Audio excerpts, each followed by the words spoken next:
وہ ایک اداکار ہیں، وہ ایک اس پہ کندھوں پہ چڑھ کے آئے ہوئے لوگ ہیں، وہ بیساکھیوں پہ چلنے والے لوگ ہیں، ان سے حکومت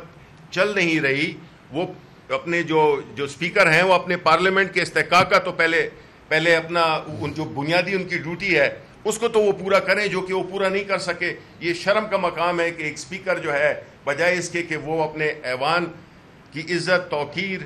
اور 9 ستمبر کے واقعے کو بچانے کے لیے لگاتا، وہ جو ہے تو خیرات لینے کے چکر میں پڑا ہوا ہے۔ وہ ایک اداکار ہیں، وہ ایک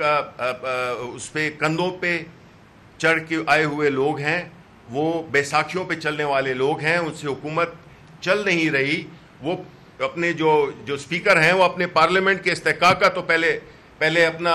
جو بنیادی ان کی ڈیوٹی ہے اس کو تو وہ پورا کریں، جو کہ وہ پورا نہیں کر سکے۔ یہ شرم کا مقام ہے کہ ایک سپیکر جو ہے بجائے اس کے کہ وہ اپنے ایوان کی عزت، توقیر اور 9 ستمبر کے واقعے کو بچانے کے لیے لگاتا، وہ جو ہے تو خیرات لینے کے چکر میں پڑا ہوا ہے۔